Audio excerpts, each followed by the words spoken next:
Europe in the mid-18th century was a patchwork quilt of territories. Kingdoms, duchies, and cantons dotted the landscape. Each had its own ruler, laws, and customs. Borders shifted constantly through wars and marriages. The Holy Roman Empire, a shadow of its former self, still held sway over much of Central Europe. However, it was fragmented and decentralized. The concept of a nation-state as we know it today did not yet exist. Instead, people's allegiance lay with their local rulers or cities. Dynastic ambition, not national identity, fueled conflict and diplomacy. The idea that a nation should be defined by a shared language, culture, and history was only beginning to emerge. This emerging sense of national identity would eventually reshape the political map of Europe. The Enlightenment, with its emphasis on reason and individual rights, played a crucial role in this transformation. Thinkers like John Locke and Jean-Jacques Rousseau challenged the divine right of kings. They argued that government should be based on the consent of the governed.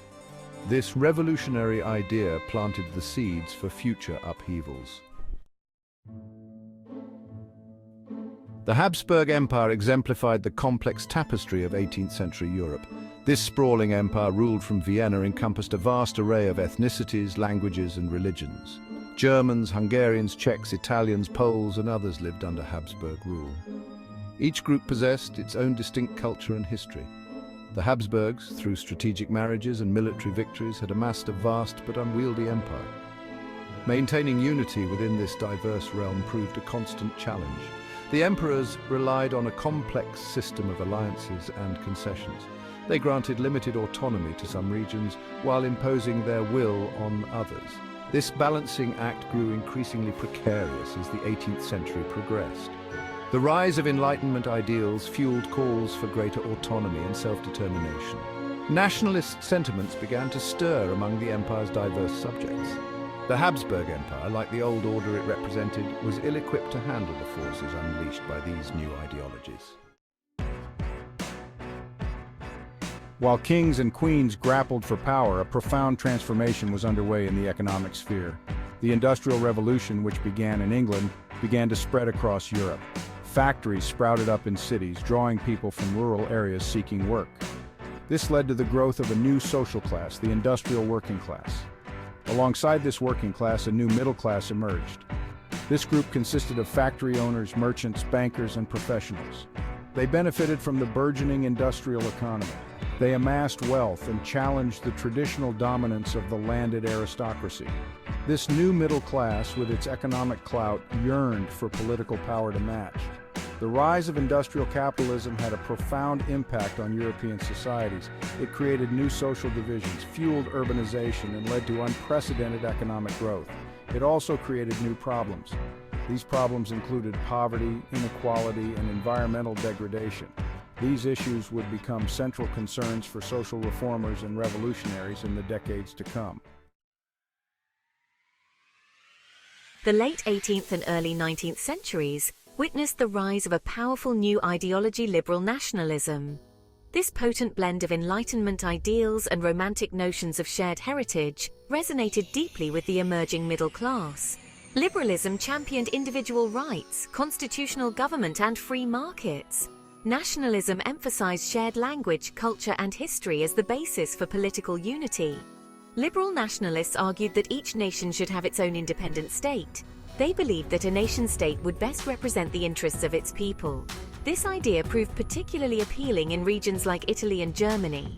These regions were divided into a multitude of small states. Unification under a single national banner became a rallying cry for many.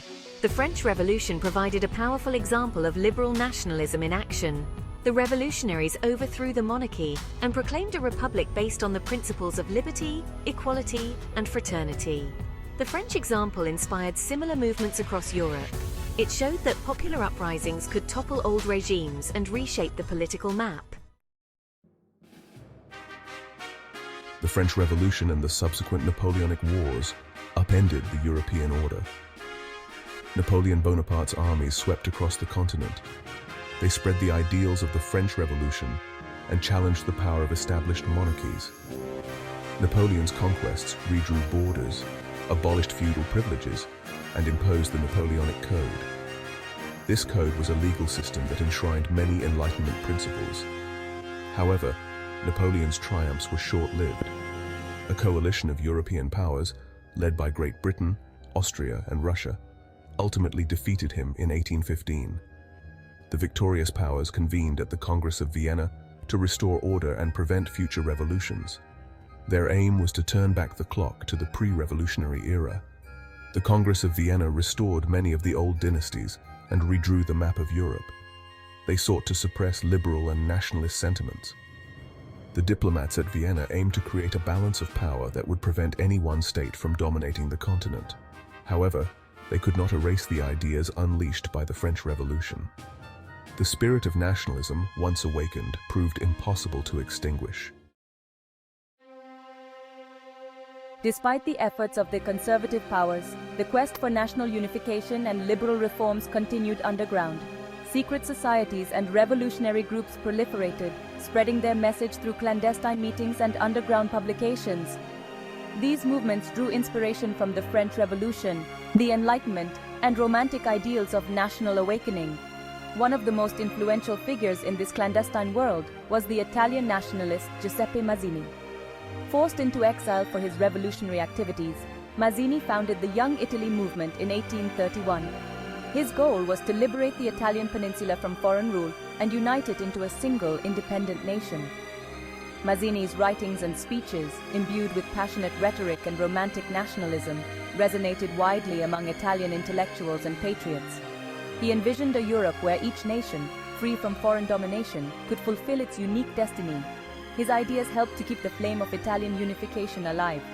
They inspired generations of revolutionaries who would eventually succeed in creating a unified Italy in 1861.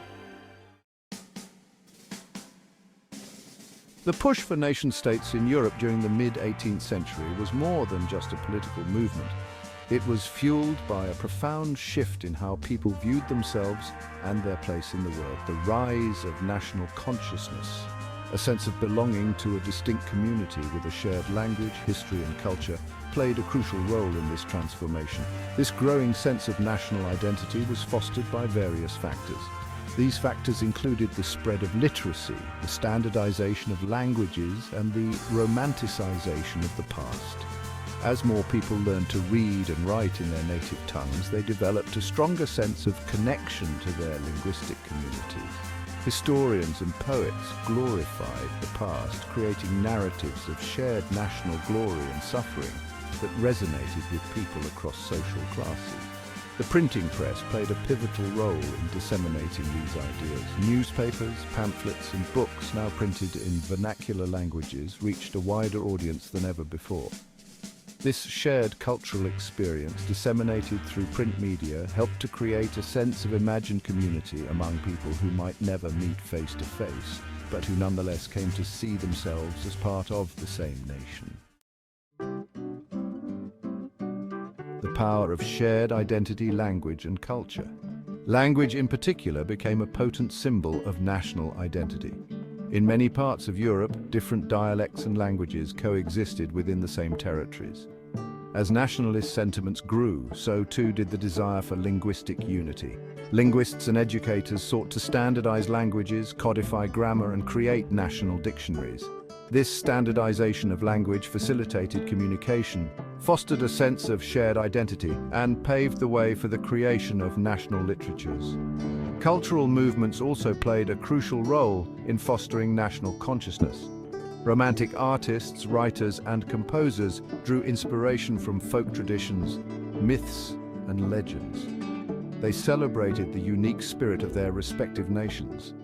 Their works often expressed a longing for freedom, unity, and a return to a mythical golden age. This romanticization of the past, often intertwined with nationalist themes, resonated deeply with audiences hungry for a sense of belonging and shared purpose. Beyond Borders, the nation as an imagined community. Benedict Anderson, in his seminal work, Imagined Communities, argued that nations are not natural or inevitable entities. Instead, they are imagined communities created through shared experiences, cultural products, and a sense of collective identity. He argued that the rise of print capitalism, the decline of religious communities, and the spread of vernacular languages all contributed to the emergence of this new form of imagined community, the nation. Anderson's insights shed light on the powerful emotional appeal of nationalism. Even though members of a nation may never meet face to face, they share a sense of common purpose, a shared history, and a belief in a collective destiny. This shared imagined community, forged through language, culture, and a sense of belonging, transcends geographical boundaries and unites people across social divisions. A new era dawns, the triumph of the nation-state. The second half of the 19th century witnessed a wave of nationalist uprisings and wars that redrew the map of Europe. Italy, long divided into a patchwork of kingdoms and city-states, achieved unification in 1861 under the leadership of Giuseppe Garibaldi and the House of Savoy. Germany, similarly fragmented, unified under Prussian leadership in 1871 after a series of wars orchestrated by Otto von Bismarck. The triumph of the nation-state in Europe was not without its complexities and contradictions. While many embraced the ideals of national unity and self-determination, others found themselves marginalized or excluded from these new national communities. Ethnic and linguistic minorities often faced discrimination and persecution as dominant groups sought to impose cultural and linguistic homogeneity. Legacy of the nation-state, a lasting impact. Despite its flaws and challenges, the nation-state has left an indelible mark on the world. It has become the dominant form of political organization globally, shaping international relations, economics, and cultural exchange. The legacy of the nation-state is complex and multifaceted. It encompasses both triumphs of self-determination and tragedies of ethnic conflict. As we navigate the complexities of the 21st century, it is essential to critically examine the concept of the nation-state. We must acknowledge both its achievements and its shortcomings. Understanding the historical forces that shaped the rise of the nation-state can help us address contemporary challenges related to identity, belonging, and the relationship between the individual and the state. The nation-state, like all human creations, is not static or immutable. It continues to evolve and adapt as new challenges and opportunities arise on the global stage.